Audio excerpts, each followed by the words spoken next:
Dear student, subject Applied Mechanics. Today we discuss Unit 7 Work, Power and Energy. કાર્ય, શક્તિ અને કાર્યશક્તિ.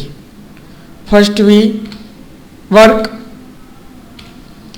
So whenever a force acts on a body and a body undergoes a displacement, some work is said to be done. જ્યારે કોઈ પદાર્થ પર બળ લગાડતો પદાર્થનું સ્થાનાંતર થાય ત્યારે કાર્ય થયું કહેવાય. બીજે શબ્દોમાં જોવું હોય તો બળ અને બળની દિશામાં વસ્તુએ કરેલા સ્થાનાંતરના ગુણાકારને કાર્ય કહે છે.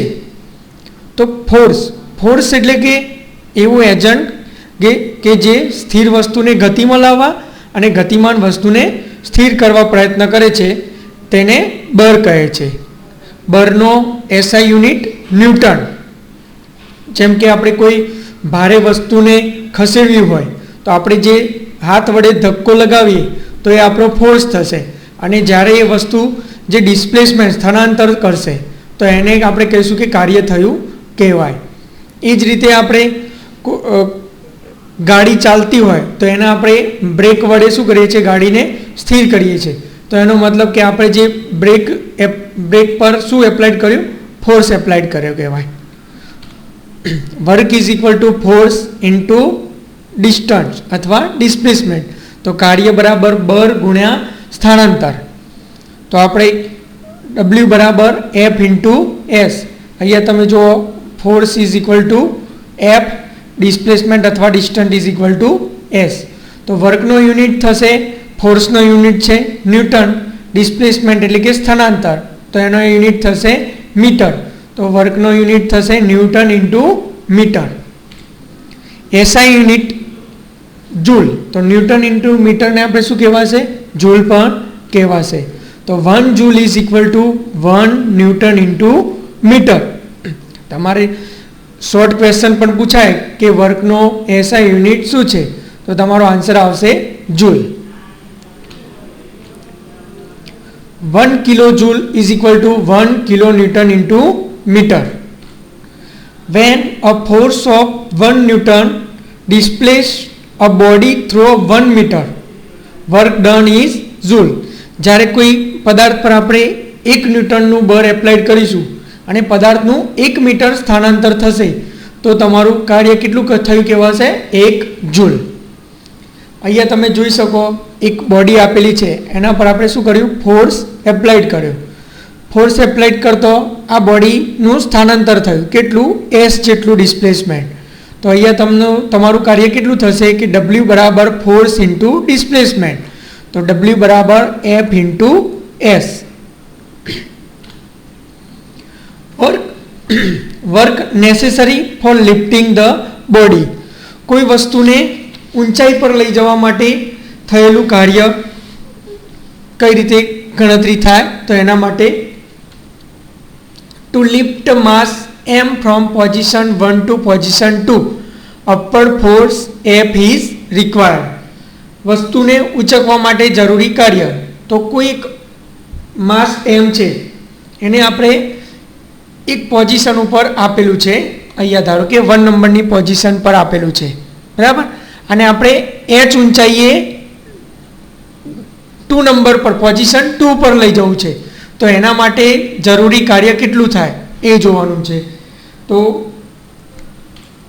Upward force F is equal to weight of body. અહીંયા તમે બોડી જોઈ શકો છો, તેનું નીચેની ડાયરેક્શનમાં, ડાઉનવર્ડ ડાયરેક્શનમાં શું લાગશે, એનું વજન. વજન એટલે કે માસ ઇન્ટુ ગ્રેવિટેશન એસેલેરેશન, એટલે કે ડબલ્યુ બરાબર એમજી.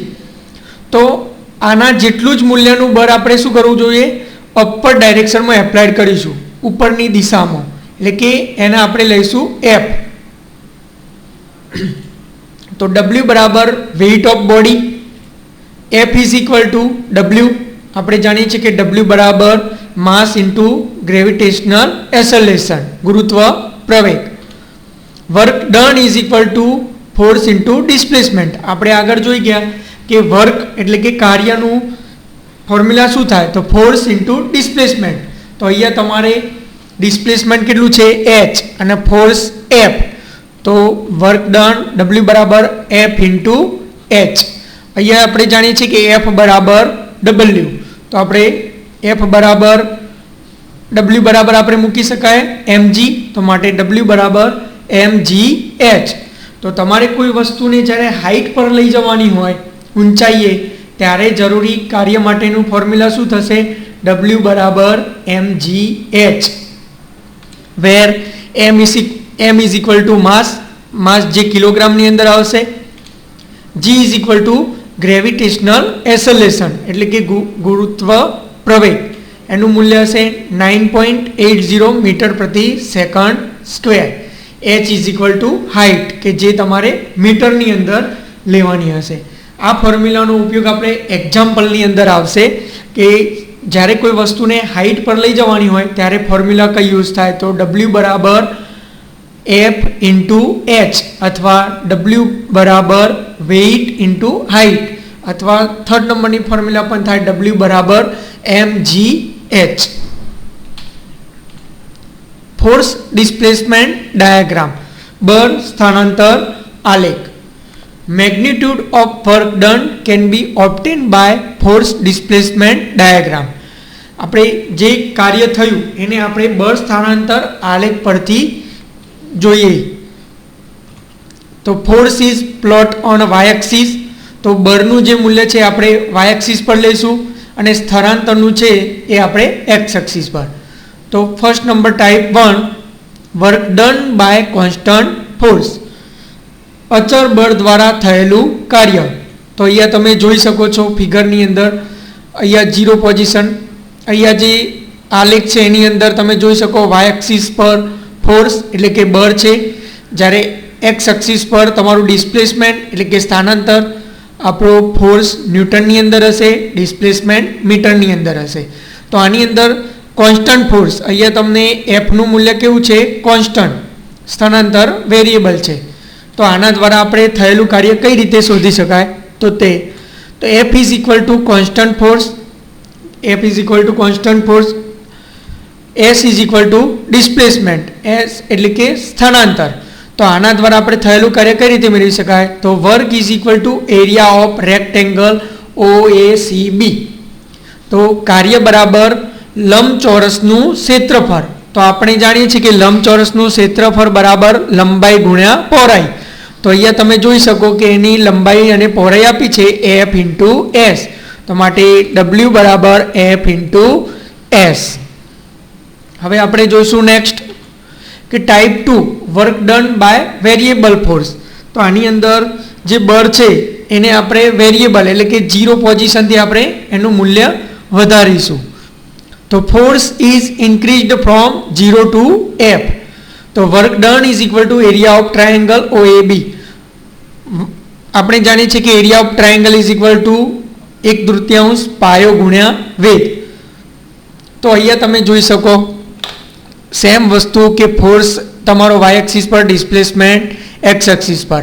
અહીંયા work done by variable force એટલે કે તમારું અહીંયા જે થયેલું કાર્ય છે એ પહેલો ફોર્સ કેવો છે 0, ત્યાંથી આપણે ફોર્સને ઇન્ક્રીઝ કરીએ છીએ ક્યાં સુધી F સુધી. તો એના દ્વારા થયેલું કાર્ય કઈ રીતે ગણતરી થાય તો work done is equal to area of triangle OAB. તો અહીંયા તમારો ટ્રાયેંગલ થઈ ગયો OAB. તો આપણે જાણીએ છીએ કે ત્રિકોણનું ક્ષેત્રફળ, તો ત્રિકોણનું ક્ષેત્રફળ બરાબર 1/2 બેઝ ઇન્ટુ હાઇટ. તો અહીંયા તમે જોઈ શકો 1/2 બેઝ ઇન્ટુ હાઇટ. તો height is equal two F અને base is equal two S. તો અહીંયા તમારે વર્ક ડનની ફોર્મ્યુલા થશે 1/2 F ઇન્ટુ S. પાવર, તો પાવર એટલે શક્તિ, પાવર એટલે શક્તિ. તો power may be defined as the rate of doing a work. બળના કાર્ય કરવાના દરને શક્તિ કહે છે. તો power is equal to work upon time. તો power is equal to W by T. તો work is equal to W, time is equal to T. તો અહીંયા આપણે જાણીએ છીએ કે W બરાબર વર્ક બરાબર F ઇન્ટુ એસ. આપણે આગળ જોઈ ગયા કે વર્ક બરાબર ફોર્સ ઇન્ટુ ડિસ્પ્લેસમેન્ટ અથવા ડિસ્ટન્સ.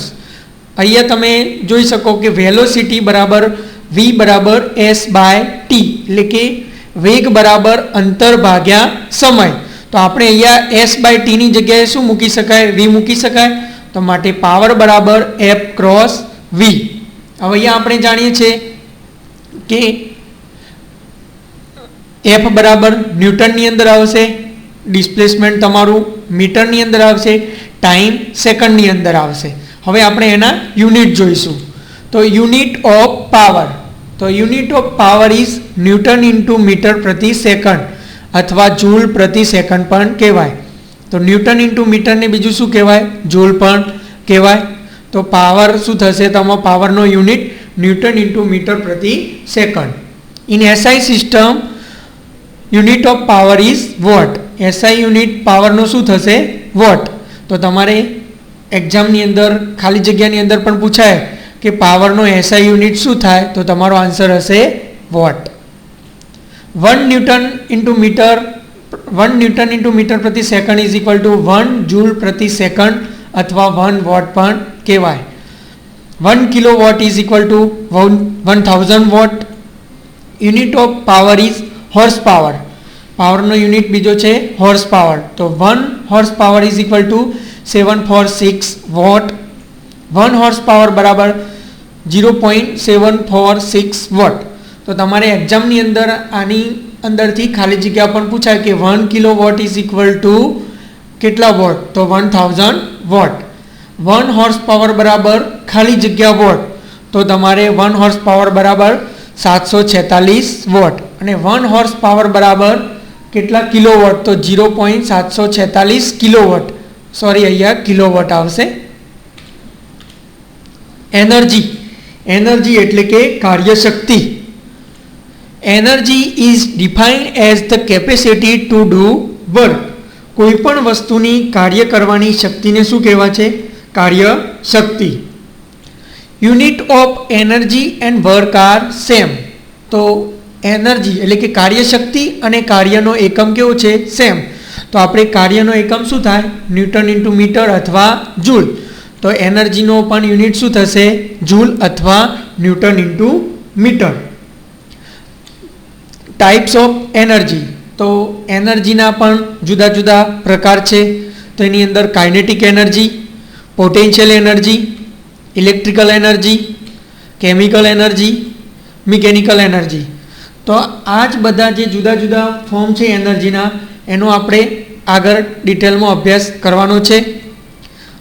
અહીંયા તમે જોઈ શકો છો, ફક્ત એક એક્ઝામ્પલ છે શોર્ટની અંદર કે પોટેન્શિયલ એનર્જી એટલે કે સ્થિત ઉર્જા. તો અહીંયા તમને એક સફરજનનું ઝાડ બતાવ્યું છે. જ્યારે ઝાડ પર સફરજન છે તો એની અંદર કઈ ઉર્જા હશે? સ્થિતિ ઉર્જા. જ્યારે એ સફરજન નીચે પડે છે તો એની અંદર કઈ એનર્જી આવે છે? Kinetic energy. આનો આપણે આગળ હું તમને એક એક્ઝામ્પલ દ્વારા સમજાવીશ. બીજું આપણી જોડે જે પાવર સેલ છે તો એની અંદર ઇલેક્ટ્રિકલ એનર્જી છે. આનો પણ આપણે અભ્યાસ હું તમને આગળ કહીશ એક એક્ઝામ્પલ દ્વારા.